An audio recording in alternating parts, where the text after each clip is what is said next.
mi vlastne nejakým takým spôsobom oznámil, že on už je unavený z celej tejto cesty, že on už ten transfer nechce, že to zobral takto, že náš vzťah vlastne týmto spôsobom skončil, lebo ono je to možno aj pre tých mužov ťažké, že o tom sa takisto hovorí málo, že aj tá mužská stránka je ťažká a on už mal toho naozaj dosť.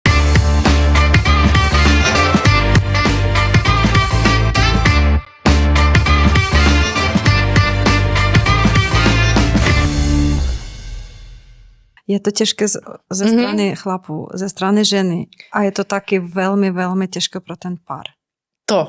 Protože to je cesta, jako, to je taková zkouška pro vztah. Jo, které asi není zapotřebí mít tu zkoušku, protože jako, jo, u nás je tam hodně frustrace, je tam hodně pocitu viny, se tam často ztratí ta spontánnosť. To sa tam vytratí, že teraz čas musíme. Áno. Jo, ako do prás. To už je to ťažké. To nás možno prakticky rozdelilo, alebo nás rozdelilo to, že vlastne on už tie deti nechcel, ale vedel, že ja ich chcem. Jo. Takže tam nejako sa tie naše cesty rozdelili. Samozrejme, že bolo tam aj veľa ďalších vecí, ale áno, táto cesta je ťažká a keď sa dlhodobo nedarí, tak sa vytratí niečo z toho vzťahu také pekné, čo tam možno bolo na začiatku. Čiže ja som vlastne vtedy, to bolo asi veľmi ťažké pre mňa, že mala som ešte embria, ale už... Nemohla ste to použiť, že? Bez súhlasu partnera. Áno. A chvíľu sme aj tak rozmýšľali, že nebudeme spolu, ale že teda on by to ako keby pre mňa urobil, že pôjdem do toho vkladu, ale potom nejak z toho vzýšlo, že no je to blbosť. Svojím spôsobom, že by mal dieťa a neboli by sme ďalej spolu. Takže tam sme sa dohodli, že vlastne podpíšeme tú likvidáciu. Čo bolo pre mňa extrémne ťažké, lebo vlastne som zostala v 35 rokoch sama, bez partnera, s ktorým som bola veľmi, veľmi, veľmi dlho.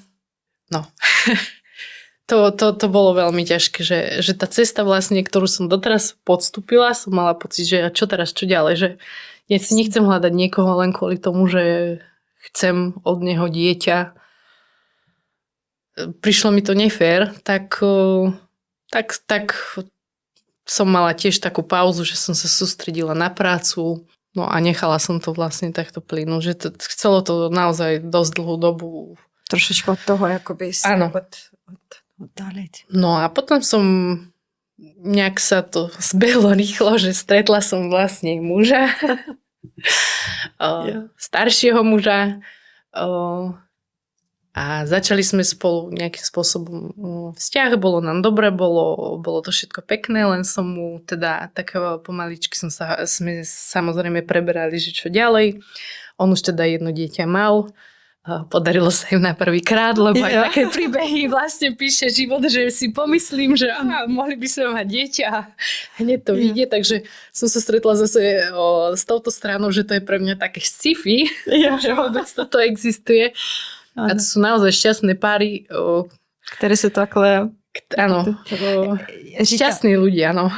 Jo, tá skúsenosť je veľmi ťažká, veľmi citlivá. I když věřím, že ženy, které prošli touto cestou, pak to materství je něčím jiným. Presne tak, presne. To vyjasnený miminko potom. Áno. Tak mi prišlo fér, že vlastne poviem mu aj ja o tejto svojej ceste. Samozrejme na začiatku sme takisto skúšali prirodzene, lebo už som mala v poriadku, alebo respektíve zoperované myomy. Neodstránili mi ich všetky a najhoršie bolo, že tiež to nemám nejak podložené, ale ako som stimulovala, mne začali zase tie myomy rásť. To môže byť, jo. Áno, takže my síce vybrali jeden veľký, ale mala som kopec zase nejakých malých myomov, 1-2 mm, že boli naozaj také maličké, ale boli tam.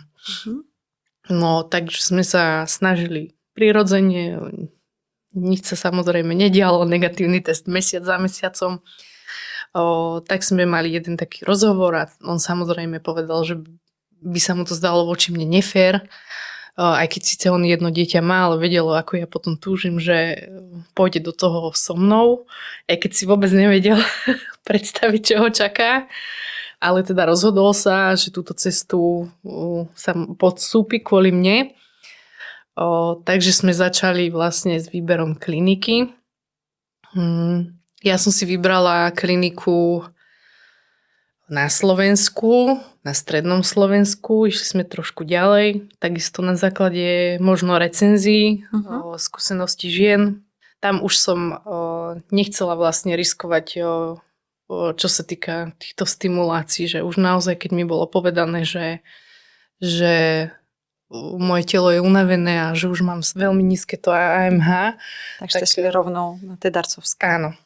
A když tomu ještě zůstaneme, chtěla jsem ještě se ptať to rozhodování. Jo, protože kolikrát jako ten darcovský program. Co vám pomohlo říct ano, do toho jdu? Já mám svůj pohled. Za mě jako ty darcovské programy je to zázrak. Je to v podstatě něco, co může dneska pomoct lidem, kteří dřív by jako neměli dítě. Nemohli by mít dítě, jo, bez toho darcovského programu. Já si myslím, to je prostě super pokrok v reprodukční medicíně. Ale to rozhodování kolem toho. Než do toho půjdeme. Kolik pracuji s párama, páry ženy, kteří říkají, ne, bojíme se, nejdeme do toho, ale hodně myšlenek a jakmile prostě rozhodnou ano, sice ještě na etapě transferu jsou tam nějaké takové starosti, jakmile vidí srdíčko, jak se milí to miminko roste vevnitř a už po porodu vůbec zapomenou na to, z jaké buňky vzniklo to dítě. Jo, ale to musí k tomu člověk dopracovat. Tak jak to bylo u vás? Jak jste prostě to rozhodování k tomu darcovskému programu? No, bolo to samozrejme ťažké. Ja som v tom mala jasno hneď. Pretože ja naozaj som človek taký, ktorý si veci 1000-krát premyslí predtým, ako do niečoho ide. Ale u mňa to bolo jasné, že už som sa musela zmieriť možno nejakým spôsobom s tým, že už moje telo nemá veľké šance to zdravé vajíčko vyprodukovať. Tak som to teda predostrela mužovi. My sme vtedy riešili už aj adopciu. Čiže tam nám to, myslím si, že veľmi v rozhodovaní pomohlo, že človek musí absolvovať predadopčnú prípravu, kde vlastne čo máte vy vzťah, vypluje všetko na povrch, čo si myslí, aký má on na to názor, že tam sú vlastne tie pohovory s psychológom, čiže my sme svojím spôsobom prišli tou prípravou a nejakým sme sa dohodli, že áno, že chceme to. Možno pomohlo to, že on vlastne jedno dieťa už svoje vlastné má, ale ani on by nemal ten pocit, že to dieťa nie je, že to babetko nie je naše. Jasne. Že to ten človek človek už... krásný pocit, ano. Že ten partner rozumí, jak je to pro vás důležitý. Ano. A vás podporuje v tomto. Jo, a taky v podstatě i chci mít dítě s váma. Tak, společně. Tak. Ale zase na druhej strane som mu bola veľmi vďačná, áno, že možno sám by na túto cestu sa nikdy nedal. Že keby nemusel so mnou riešiť tieto veci, ale teda asi ma má veľmi rád. Takže dôveroval mi a dohodli sme sa teda, že skúsime tento darcovský program. Už v rámci toho, že sme si prešli tou predadopčnou prípravou a teda boli sme zapísaní, aj sme zapísaní na tej čakacej listine, len to je tiež beh na dlhú trať, čo som sa aj pýtala, že už v mojom veku, že je tam možno 10 a viac rokov niekedy. Takže že či ešte vlastne sa niekedy aj dočkame. Tak to bolo také, že možno to nás tiež trošku popohnalo k tomu, že otvoriť sa tomu darcovskému programu a mali sme 2 pokusy, ktoré nevyšli. Čo sa týka tohto darcovstva, že z toho som bola taká prekvapená, lebo už som myslela, že tam sa aj nejako rátajú tie percentá a že malo by to vlastne výsť, len nevyšli, takže už sme to nejak aj chceli uzavrieť a potom som sa dočítala a vtedy začal aj taký marketing. Aj vy ste tam vtedy, myslím, že prechádzali a Reprofit vlastne Brno. Áno. A my sme teda spolu, to už ste aj hovorili, že začínali, už boli rôzne také komunikačné kanály, Instagramy a takto. A mne sa veľmi páčilo, že sa vlastne o vás naozaj môžem oprieť, že vedeli ste o tých neúspešných mojich implantáciách, vedeli ste o mojich problémoch, že väčšinou som s vami riešila aj také veci, že čo som neriešila inde. No a dohodli sme sa teda, že skúsime posledný krát toto Brno. Na prvej konzultácii mi pani doktorka odporúčila ešte jedného odborníka na myomy, lebo ich tam zase videla. A my sme boli dohodnutí, že chceme teda skúsiť darcovský program v Brne, kde nám pani doktorka navrhla, že nevidí to až tak tragicky so mnou. Možno, muž bol úplne v poriadku. Jo. A možno, že by stálo za zváženie ešte vyskúšať vlastne stimuláciu s vlastnými vajíčkami. Aha. Tak sme sa teda dohodli, že určite ja ešte vyskúšam, že sa nejakým spôsobom ešte zmobilizujem a dám tomu šancu. No a teda začala som so stimuláciou, ktorá dopadla úplne úžasne. Mali sme 3 embria veľmi dobrej kvality. Viem, že boli Ačkové a jedno AB. A dali to na genetiku potom? Nie. Toto je ten problém, že zase sme nedali genetiku. Jo, nedali. Aha. Nedali sme genetiku. Čiže nedali sme tú genetiku, takže zase tie transfery nedopadli dobre. Mala som zase 2 transfery. Bez implantácií, takže nie. Bez, áno. Takže nič. Čo už vlastne ja som ani... Už to bolo také, že už človek len ide a som si tak hovorila, že boli to, ale možno lepšie, keď skončí tá cesta hneď na začiatku, ako keby potom zase do 7. 8. týždňa ten... Prožívať ten potrat a všechno, co s tým spojené. Áno. Tak ja som sa týmto vlastne tak nejak utešovala, že všetko má nejaký zmysel a dostala som sa vlastne k tomu odborníkovi, tam som mala termín do tej Prahy, čo sa týka tých myomov. Takže dal mi termín, ja som za ním vycestovala do Prahy, ja si to pamätám. Bolo to, myslím si, že 23.12.2024, že takže mali sme tam vianočný večierok. Tak v rámci toho vlastne som išla za pánom doktorom, ktorý so mnou teda hovoril veľmi na rovinu. Povedal mi, že v tom stave, ako ja mám maternicu, nazvali ju Bčkovou, nie je možné otehotnieť, ani nie je možné, aby sa mi vôbec uchytilo tamto embryko, pretože som mala maternicu posiatú plnú tie steny maternice malých myomov, ktoré mali milimeter až 2.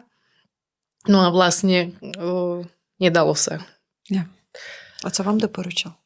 Takže toto bolo také tiež pre mňa ťažké, že na jednej strane som bola rada, že mi to takto povedal a na druhej strane som to brala ako takú tragédiu, že vlastne neotehotnem nikdy.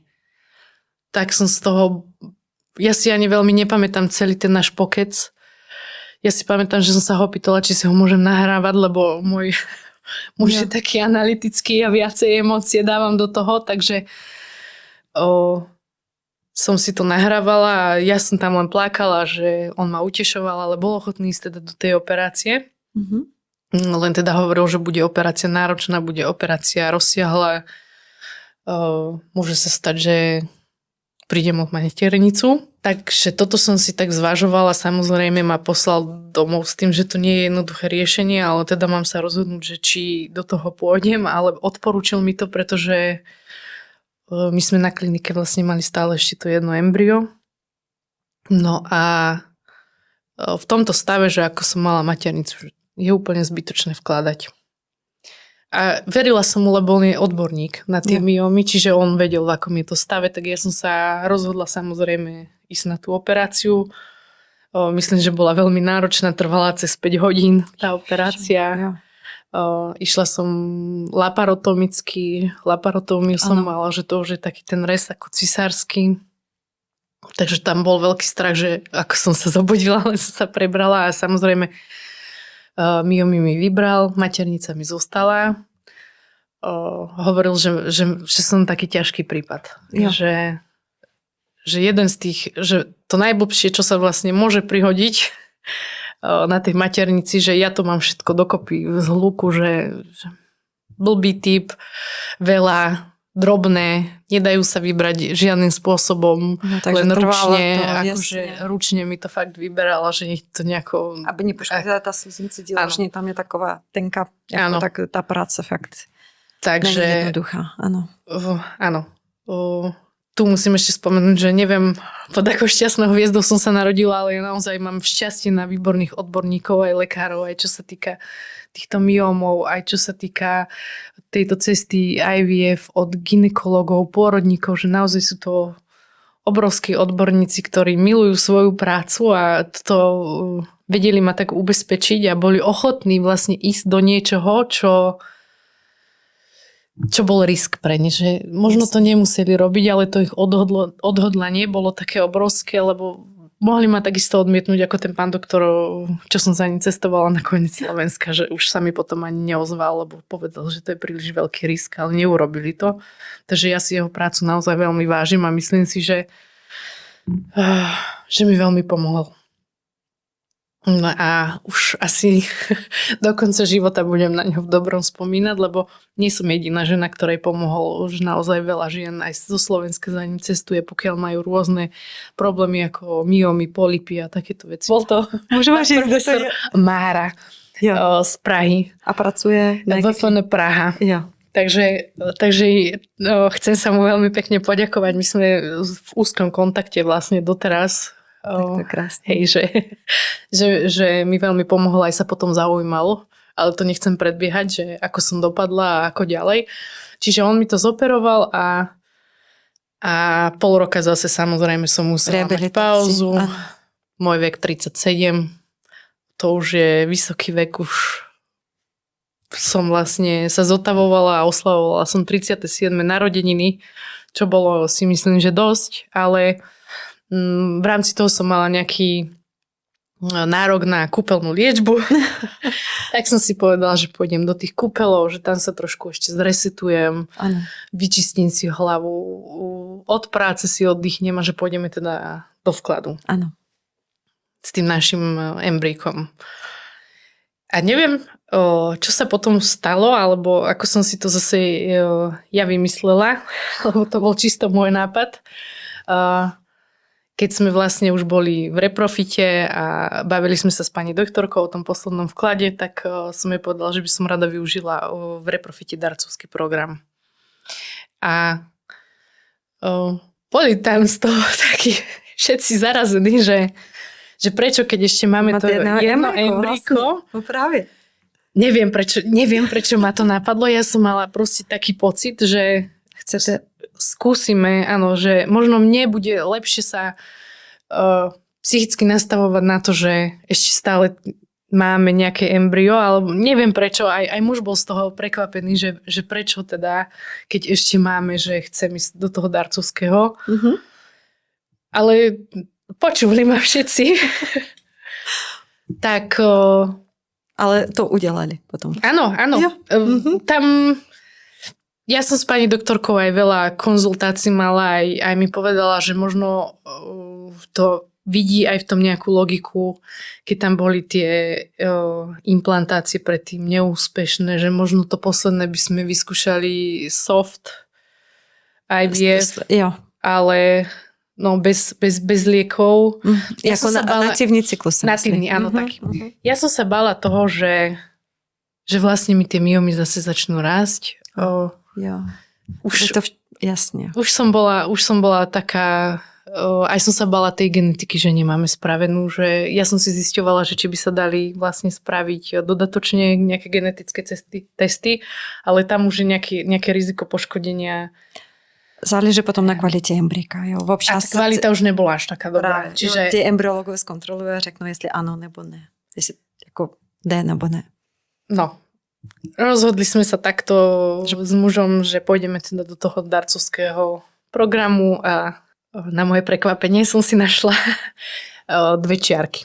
Kolik tam vzniklo embryí u vás potom z toho darcovského programu? 3. 3 embryka. Áno. 3 embryka a pak vás paní doktorka připravila v tom natívnym cyklu na vklad. Nemala som nakoniec natívny, mala som Řízený. ten riadený, lebo aj to mi tá sliznica vlastne, mala som už vysoké dávky aj estrogenu. Ja si to pamätám, že aj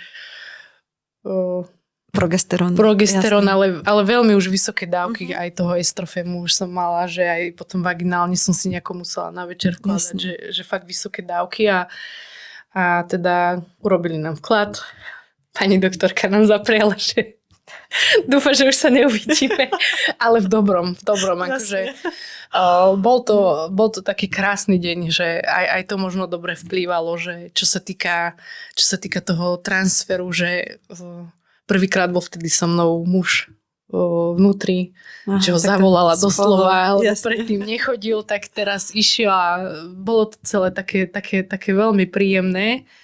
Ja som sa potom zase zhrozila, keď som si našla ten papier, že moja sliznica mala len 7 mm. Tak už som bola taká, že už zase nič, že to predsa 7 mm je málo. A to si tiež presne pamätám, že v deň, keď moja spolužiačka posledná, bezdetná, pridávala vlastne na sociálnu sieť oznámenie o tehotenstve, a ja som si našla čisto snehobiely test. Vtedy som si spravila, to bol nejaký 7. deň. Takhle brzo. Tak brzo. No, to nevysvetlíte proste, že nie, že si nemá robiť testy. To nejde. To ve skupince furt říkám, děvčata, no, ne.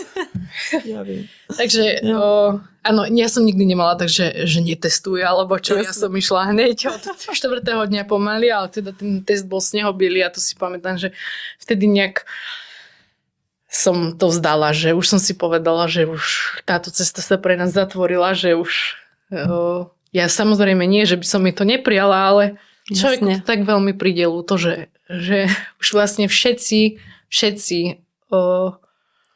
pri vás tehotní. Mali ste nejaké kamarátky, mali ste už nejaké také, aj čo sa týka osobné priateľstva. Už aj na klinikách postretávate ženy, ktoré majú podobné príbehy, tak nejak zdieľate ten svoj okruh tých známych, už to zužujete na ľudí s podobnými problémami. Už aj tá Instagramová komunita je taká, že sledujete ženy, ktoré majú rovnakú cestu ako vy. A už ktoré vlastne... to sdílie o také veřejné, jako, ano, je spousta tých profilov teď. Z týchto všetkých ľudí v mojom okruhu všetci zostali tehotní. Všetky tie ženy, ktoré som sledovala na Instagrame, kamarátka, ktorú mám 10 rokov, ktorá vlastne išla celú túto cestu, že mala podobný problém, tak tiež mi vlastne zostala tehotná po tých 10 rokoch prirodzene, čiže aj zázraky sa dejú.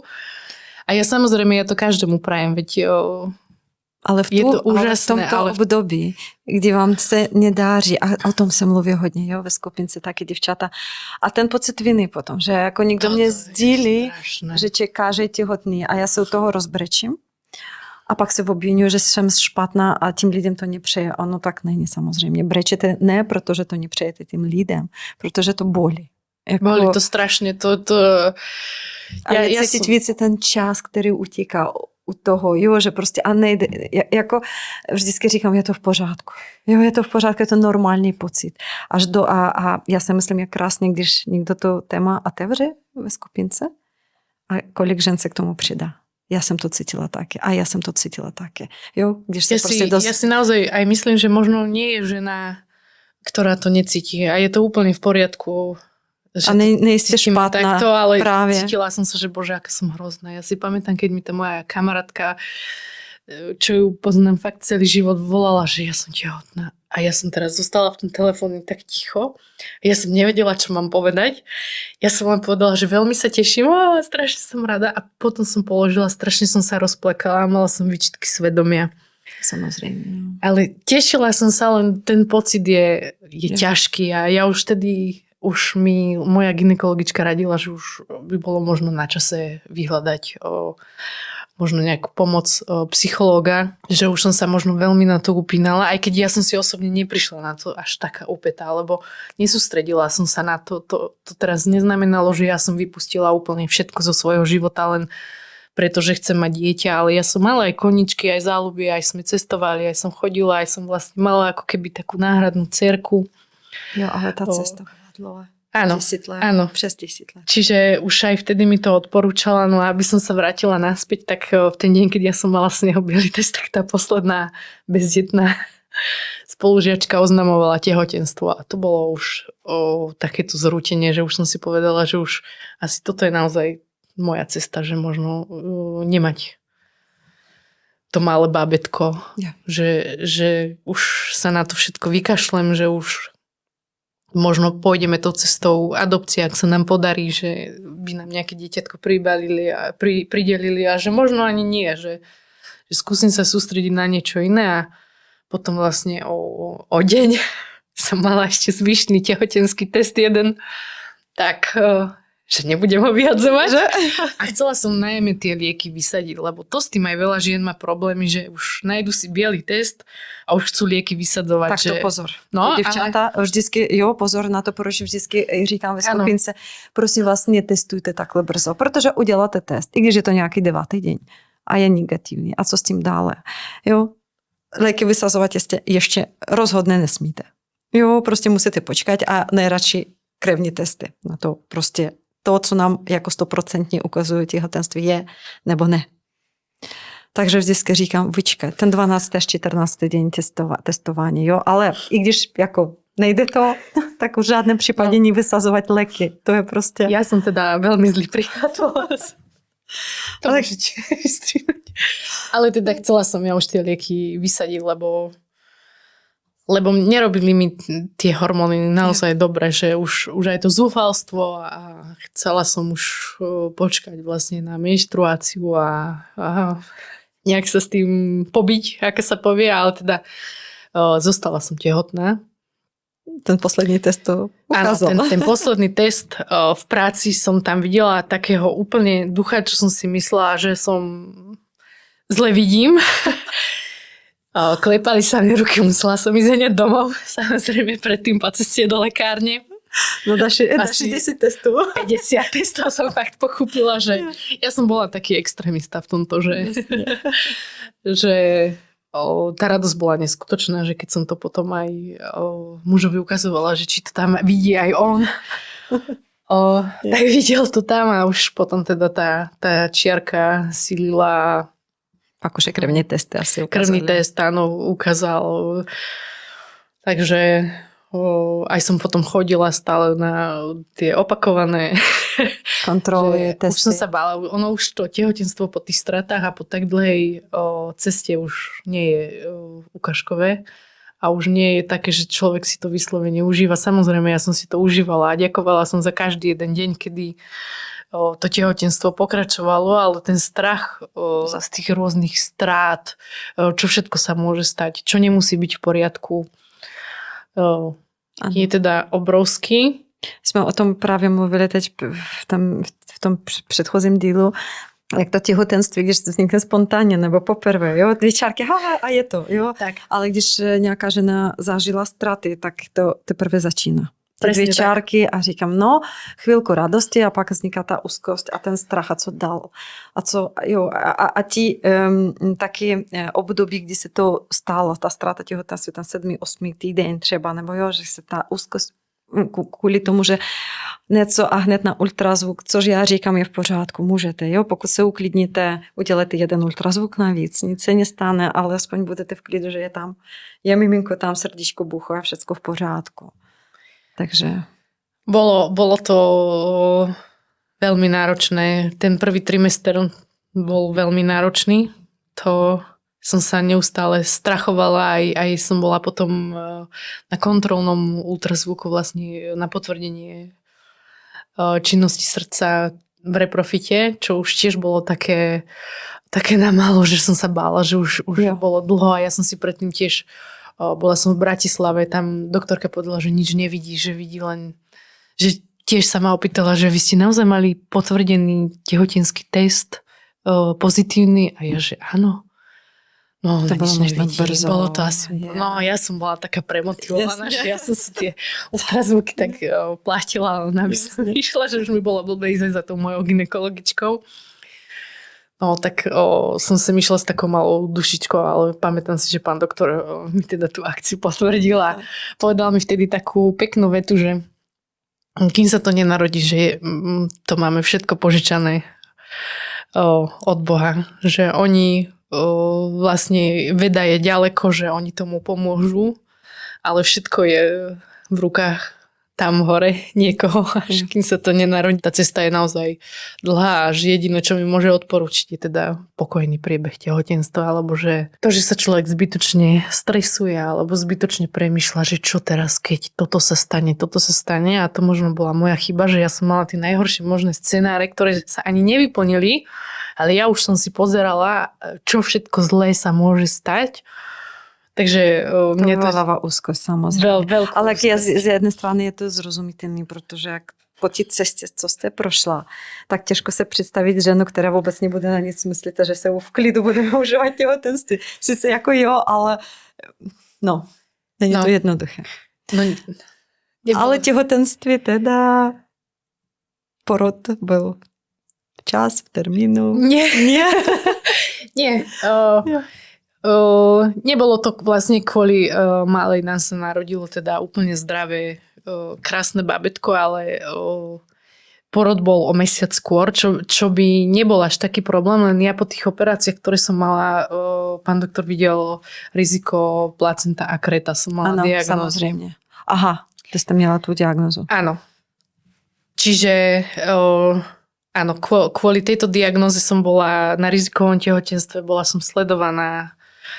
Ten pôrod mal byť tak či tak skôr, okolo 36. týždňa, ale teda išla plánovaným cisárskym ešte o týždeň skôr, čiže ona bola tak jemne predčasne narodená, ale teda našťastie sa narodila úplne zdravá, s celkom vysokou pôrodnou váhou, takže všetko dobre dopadlo nakoniec a už teraz aj pán doktor povedal, že byť mojím mužom, teda, že už mi žiaľ tehotenstvo neodporúča. Vzhľadom k možným komplikácií, diagnózy, ten počet operácií, ktorý som mala. Čiže ja môžem naozaj ďakovať klinike za to, že sme sa dostali až sem a že ten sen sa nám naozaj splnil. Ja už som naozaj neverila, ja už som ani len nedúfala, že niekedy naozaj porodím zdravé babetko. Naozaj už som sa tohto sna vzdala a stále tomu nemôžem uveriť, že mám zdravú dceru, že je to naozaj také úžasné a keď je človek, všetky ženy, ktoré chcú prestať, naozaj tá nádej zomiera posledná a myslím, že ja som toho živým príkladom, že keď možno aj človek dá nejakú pauzu, potrebuje si dať ten priestor, potrebuje si dať nejakým spôsobom čas, je to v poriadku, ale netreba sa vzdávať a možno treba naozaj len skúšať, ako ste mi vy vtedy poradili, že... Odevzdávať to je dále. Tak. A kolik má teďkom dcerka? Dcera mala teraz pol roka. Pol roka, hej. 6 mesiacov. Ešte ste to zvládli. Je to úžasné bábätko a ani na jeden okamih mi nenapadlo, že nie je moja. A to právě jsem chtěla zeptat, než to uzavřeme. Co byste vzkazala tím párům nebo ženě, která třeba teďko je před výběrem jít na ten darcovský cyklus nebo ne? Ich určite neváha. Určite si je treba zvážiť v sebe to pre a proti a pokiaľ ona tam má čo i len nejakú pochybnosť, že nie je s tým úplne OK, nech si o tom veľa naštuduje, musí ona vedieť, či tá túžba mať bábätko alebo dieťatko je vyššia ako to, že tam bude nejaké DNA, nejaká genetika. Ja som naozaj ani na sekundu proste nezapochybovala, že ona je moja. Dokonca mi hovoria doktorka, že sa veľmi na mňa podobá.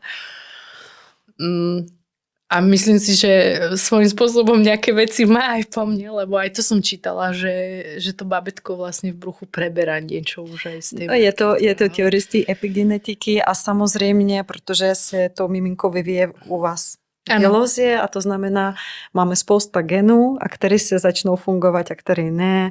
Záleží taky na prostředí, kde to miminko vyvíje. A vyvíje ve vašem prostředí, to znamená, jo, má nějaký vliv určitě je. No samozřejmě ty děti kopírují ty zrcadlové neurony, o tom se to taky hodně mluví, že prostě oni se naučí a nějaké gesta a všecko a jak maminka se usmívá, jo, takže jo, to je taky nějakým způsobem kopírování, řekneme, a podoba tomu páru, i když geneticky není, takže je tam spousta věcí, které jsou vaši. Samozřejmě. Čo sa týka po porode, na to človek hneď zabudne. Absolútne mňa ani jedna myšlienka naozaj po tom pôrode ma nenapadla, že by nebola moja, alebo že to tak necítim, alebo že ja ďakujem žene, ktorá sa rozhodla ísť vlastne touto cestou a darovala vajíčka, alebo dala tým príležitosť mne stať sa mamou. Čo je vlastne krásne a je to... A pro ty dárkyni, pokud nás poslechnou, nebo někdo rozhodne áno, jde toho. určite, že, si myslím, to že robia krásnu vec a ja im budem do konca života vďačná aspoň tej mojej konkrétnej dárkyni, že mám dceru a splnila mi vlastne životný sen, že sa mi to splnilo a som za to aj budem naozaj vďačná všetkým tým ľuďom, ktorí nejakým spôsobom preťahli tú moju dlhú a náročnú cestu, že ju mám vlastne. Jani, já vám moc krát děkuji. Ja ďakujem tiež veľmi pekne. Tady byl podcast Reprotox a já vás tady můžu poprosit o sdílení, podporu a lajky. Pomůže nám to se vyvíjet dále. Děkuji. Nasledanou.